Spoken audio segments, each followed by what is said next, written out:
Good morning. This is Black Crow Walking and Karen Morley from Australia. We are studying A Course of Love and we're up to chapter 7, verse 16. Would you like to read, Karen? These are examples of what you withhold from the world for yourself. But what of that which you withhold from the world of yourself? Both these things are much the same in truth. For what you hold away from all the rest, what you hold for ransom and do not give freely, you do not have the use of for yourself. Those ideas that you save up, that creativity that only you would benefit from, that wealth you would amass, these things are as useless to you when saved for yourself alone as they would be if they did not exist. They bring you not to truth or happiness, nor can they buy you love or the success you seek. What you withhold from the world, you withhold from yourself, for you are not separate from the world. In every situation, what you would keep is what you will not have, because you keep it only from yourself. We must return now to relationship and correct as quickly as possible any erroneous ideas you have, especially those that might make of this a trivial point or one that is specific and not generalizable. All relationships exist in wholeness. The small examples used earlier were meant to help you recognize relationships itself. Relationship is something different from the objects, persons, or situations related to. Now we must expand on this idea. I think we will go on. Okay. Would you like me to read? Yep. Broadening your view from the specific to the general is one of the most difficult tasks of the curriculum. It is easy to see why this is so when you recognize how bound your thinking is to specifics. Again, this is why we call on love and the hidden knowledge of your heart. Your heart already sees in a manner which much more whole than the perception of your split mind. Even your language and images reflect this truth. This difference between the wisdom of your heart and that of your mind. Your heart may be said to break, but the image that these words call forth is a heart cracked open, not of a heart in separate pieces. Your brain, on the other hand, is separated into right and left hemispheres. One side has one function, one side another. While your brain and your mind are not the same, your image of your mind and what it does and does not do is linked with your image of your brain. Let this image go and concentrate on the wholeness of your heart, no matter how you view its current condition, be it wounded, bleeding, broken or full. It rests in wholeness within you, at the center of who you are. Yep. It is from this center that truth will light your way. Okay, let's have a look at it. These are examples of what you withhold from the world for yourself. That which of what of but what of that which you withhold from the world of yourself?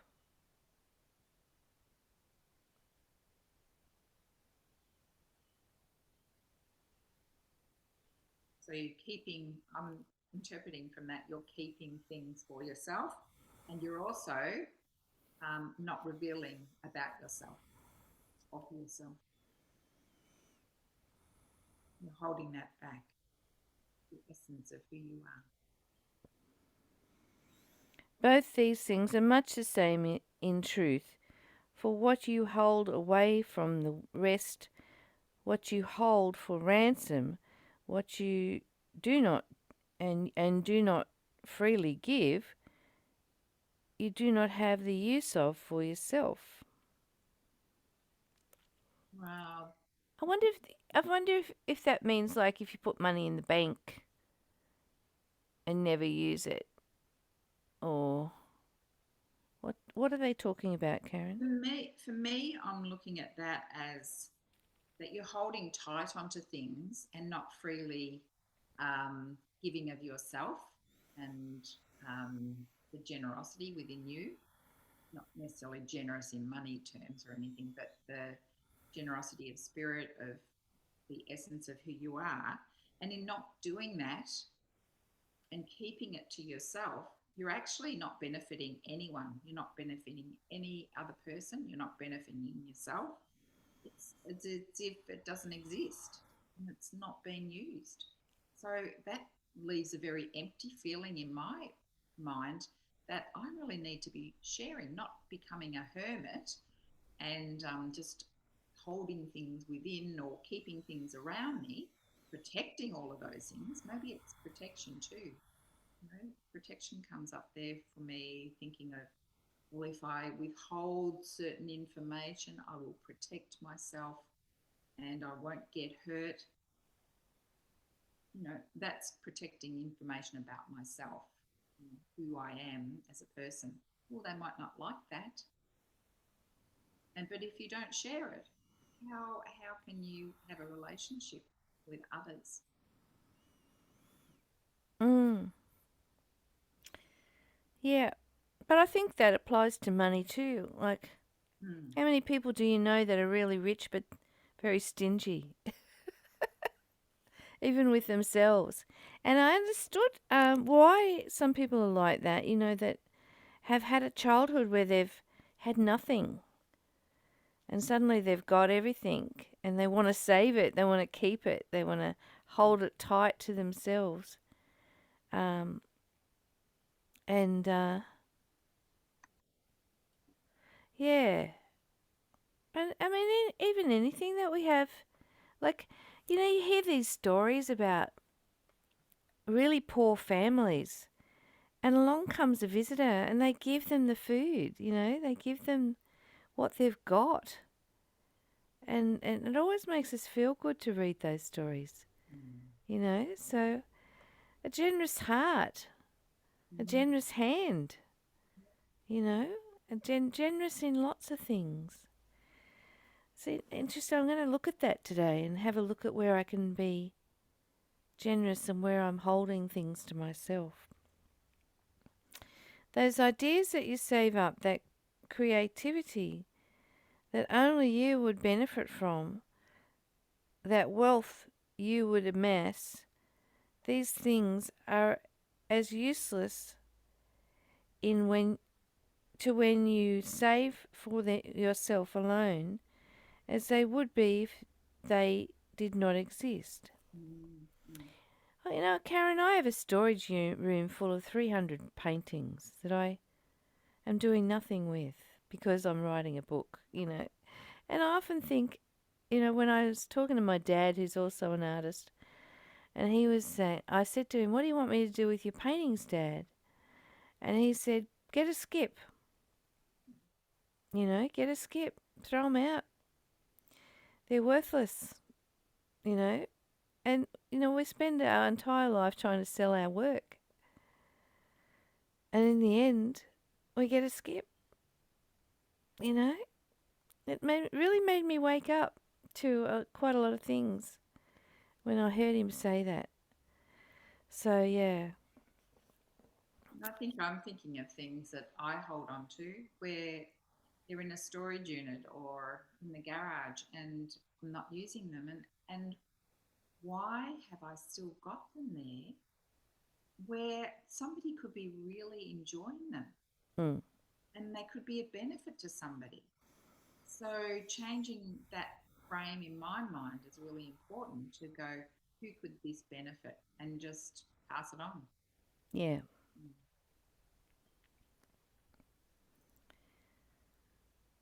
Okay.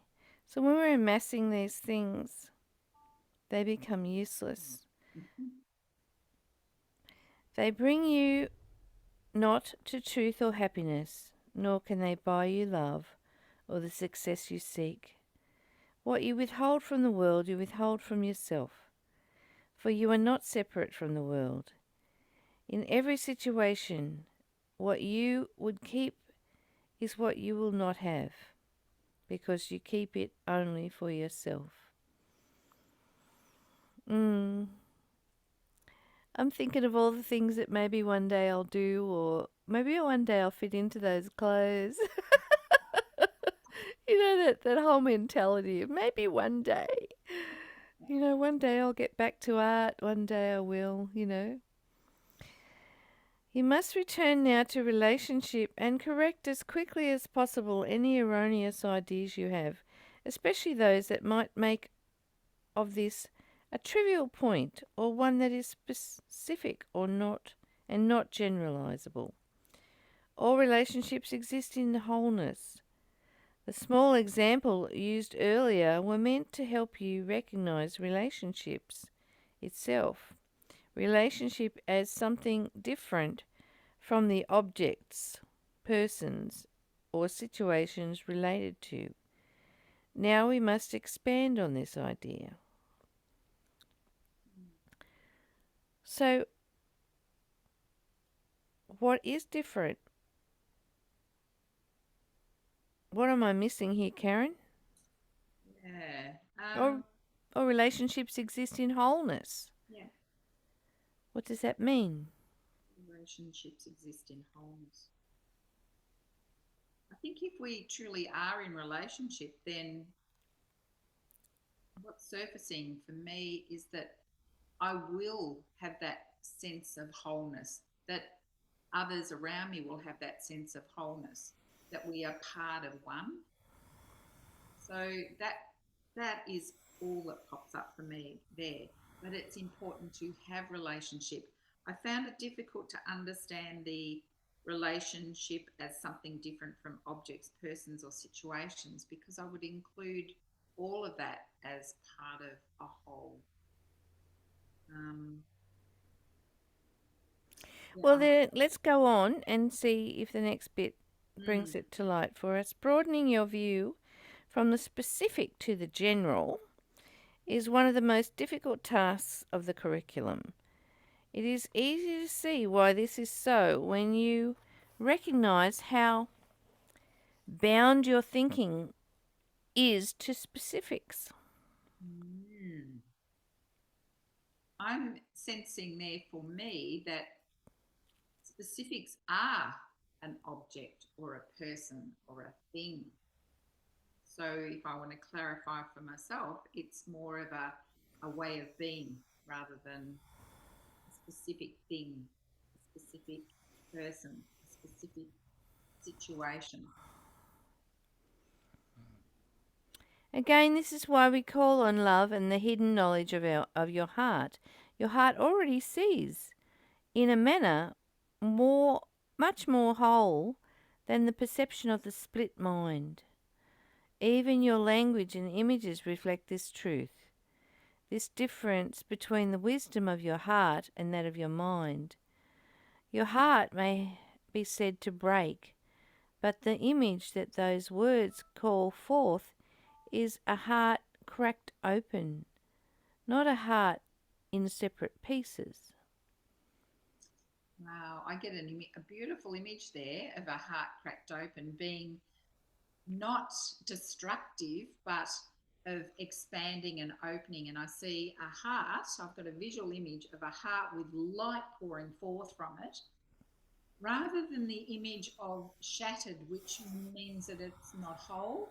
I mean, this heart that's cracked open, it's really expressing itself. For me, it's expressing itself and being light and open in the world, whereas cracked means that it's all in little pieces and it's Shattered.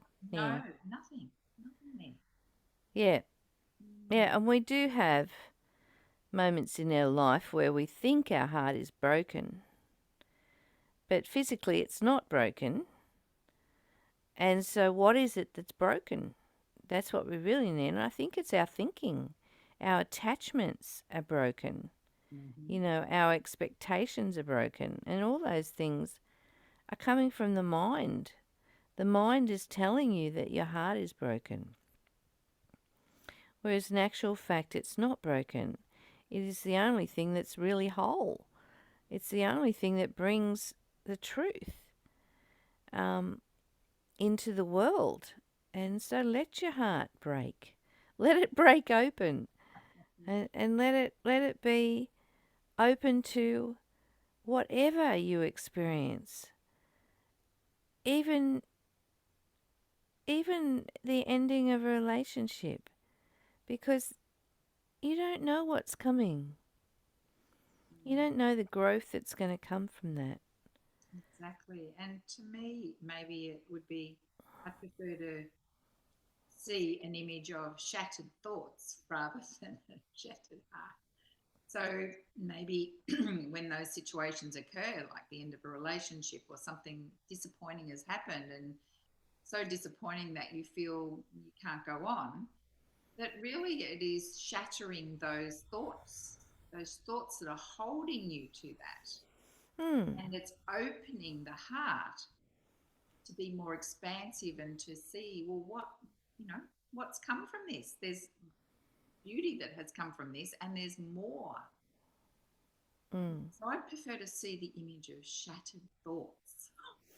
Yeah, me too. Because my thoughts, if my thoughts are held in expectations of another, if my thoughts are holding onto so tightly, I'm not. I'm in that withholding place again, Karen, Mm. where I'm withholding my love, and we're perceiving the other person withholding their love, and yet that's not true. They're withholding their thoughts. And we're withholding our thoughts, and we are, and that is causing us to shut down and be in the illusion of withholding love. And how can you withhold love when you are love? That's the very essence, the very core of us. But our thoughts will teach us that we're not. Yeah, so I guess that's what it means for me anyway. I had an image of the thoughts coming like a shield or a barrier to the heart. It's, relating, being expansive, where it's naturally doing that, the thoughts coming down and stopping that, or stopping that progress, but Hmm. allowing to be there. Yeah. It's interesting. We've got all these dense feelings that the dense feelings are what keep us on the third dimension. They're feelings that we think our personality has to work through.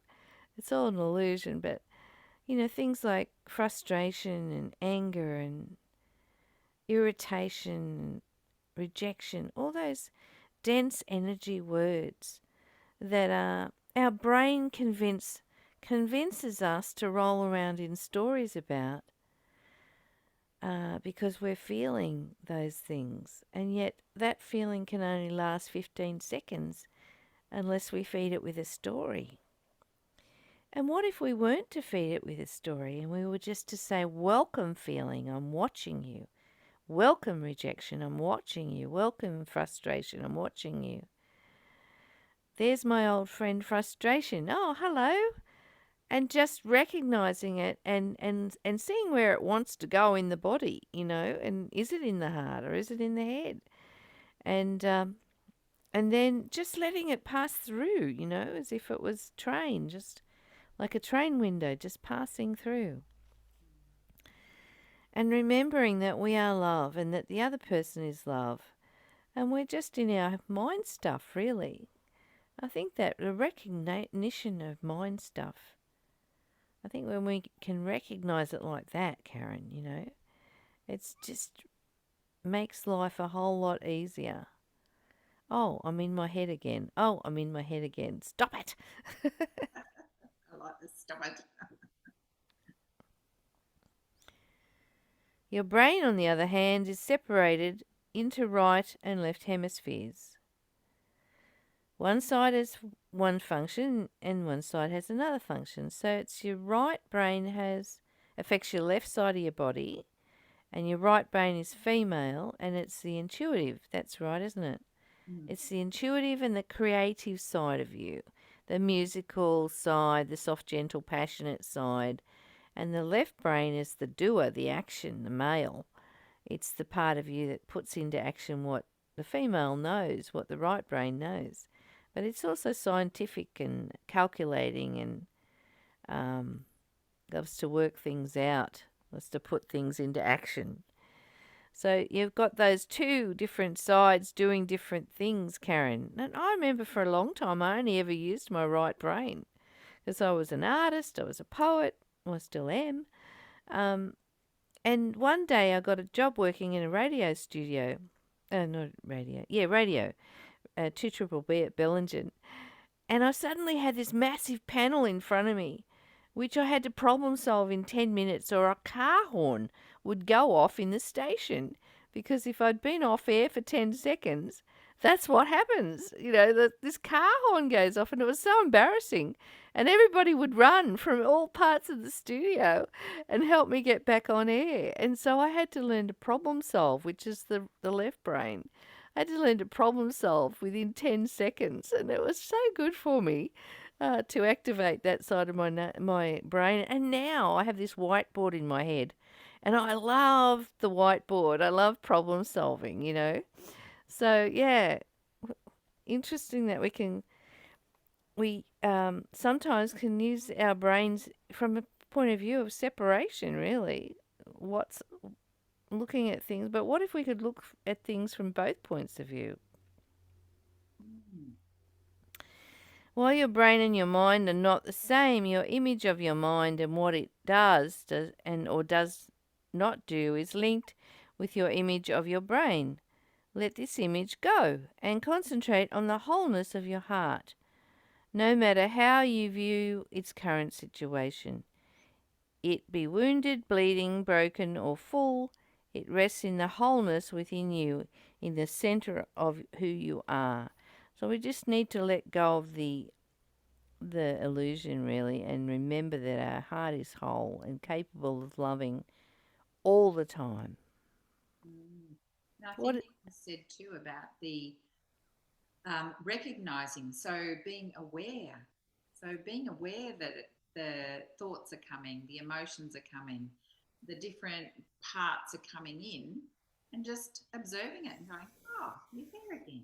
And I think that helps to allow them to come and to go with ease, Mm. with more ease.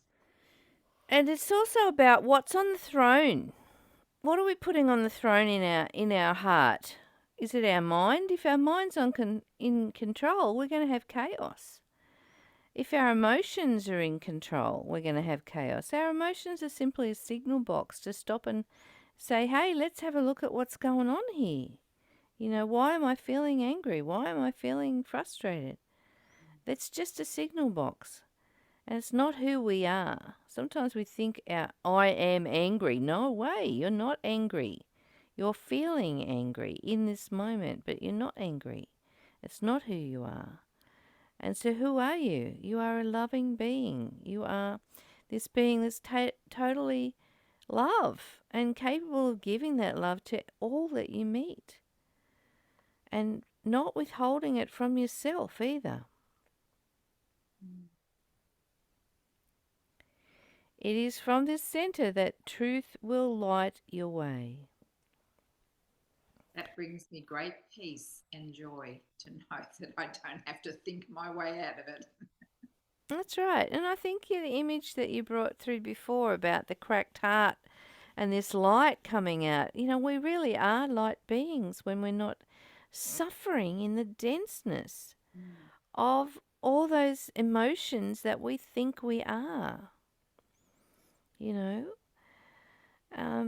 but if we could just visualize this light coming from our hearts out into the world, the more you visualize that, the more you be it. And the more you be it, the more lighter you become in your body and your mind and your emotions. Because we are, in essence, light, experiencing life in form. Yeah, So, an image also comes to mind of you have a choice. Do you want your heart to be constricted and tight, or do you want it to be cracking open with that light too? So there's a choice there of use. I suppose it's the mind, thinking of the mind, that is, you're allowing the mind to constrict and contract the heart and tighten it, rather than allowing the heart to expand and crack open and shed light.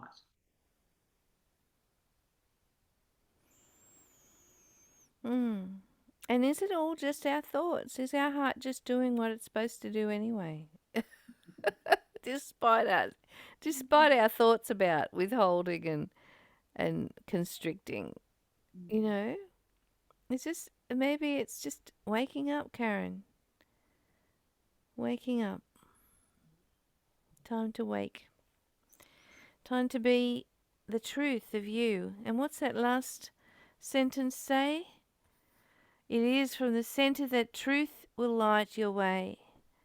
And the truth is that our heart is whole and it is loving and it's not broken. It's our thoughts that are broken. It might feel like it's in the heart though sometimes, doesn't it? Mm. Hmm.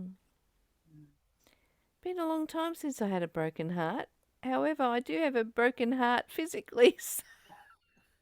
So it's interesting. It's interesting what my thoughts want to think about that. So I'm watching my thoughts. You just behave yourself. Yeah. All right, beloveds, we're going to go. It's been lovely spending this time with you. I hope you're not as confused as I am today about what we're doing in the world. But I'm sure as we go along with this withholding chapter that we'll get more and more into the vision of what we're actually withholding. And I'm really starting to understand, Karen, that it's our thoughts that restrict us in everything that we do. Like a strangling vine. Yeah. Yeah. Thank you. Until we meet again tomorrow, I love you. Bye for now.